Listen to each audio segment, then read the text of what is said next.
In your court, what matters more, the rights of individuals or your political ideology? I apply the law to the facts. I asked a question, which matters more? Well, my political ideology doesn't matter at all. Okay, so I don't believe you. And I think this case demonstrates that you are willing to subjugate the rights of individuals to satisfy your political ideology. This case involves a male defendant who raped a 9-year-old boy. Was he guilty of that? Yes, the petitioner pled guilty to that. Okay, so he raped a 9-year-old boy. He also raped a 17-year-old girl. Was he guilty of that? He pled guilty, the petitioner pled guilty to that crime as well. So was he guilty? I hope so, because she pled guilty to it. He was a he when he did this. That's correct. 1 year after being released again, he was convicted of having child pornography. Is that correct? I'm unclear on exactly the time frame that you're at, but the petitioner was convicted of distributing child pornography. Child pornography that was images of adults violently raping children. Abhorrent conduct. Okay. For which there are real victims. And this individual, 6'2", biologically a man. A minute ago you said that when this man decided that he was a she, you said this individual was, quote, I wrote it down, sober and entirely a female. That phrase struck me as remarkable. Did this individual have male genitalia? I think what I said, or at least what that is a verbatim quote, entirely a female. Sorry, what I meant to say was hormonally a female. Okay, but that's not entirely. Did this individual have male genitalia? Yes. So you took a 6'2" serial rapist, serial child rapist with male genitalia, and he said, you know, I'd like to be in a women's prison.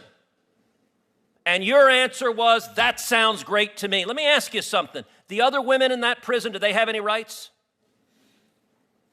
Is that a question you're yes, asking me? The other women in that prison, do they have any rights? Of course. Do they have the right not to have a 6'2" man who is a repeat serial rapist put in as their cellmate? Senator Cruz, I considered the facts presented to me, and I reached a decision based on what the law I asked you a is. question.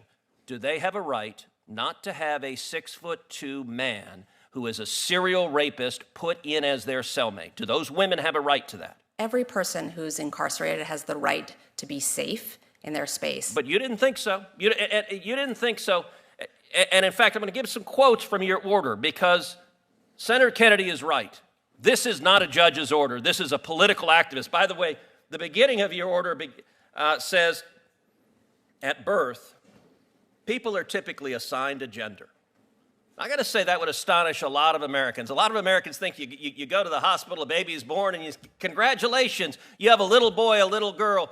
The assigned a gender, I know you went to Brown, but it sounds like it's in a college faculty lounge with no bearing on reality. The Bureau of Prison argued what I'm saying right now, that if you put this person in a female prison, there will be a risk of sexual assault to the women. And you know what you did? You said you didn't care about the women. Have you dealt in what universe is someone who is a serial repeat child rapist not at a risk of reoffending? Senator, as I do in every case. I know you've been told to repeat the line, I follow the law. I asked a question. In what universe is someone who is a serial repeat child rapist not at risk of reoffending? Sir, I looked at the facts that were before me in this case. All of the evidence, including the statements of every warden who had supervised this petitioner. I have to say, if I were the father of one of those women, and you decided that my daughter's cellmate was going to be a 6'2" man who over and over and over again committed violent sexual assault,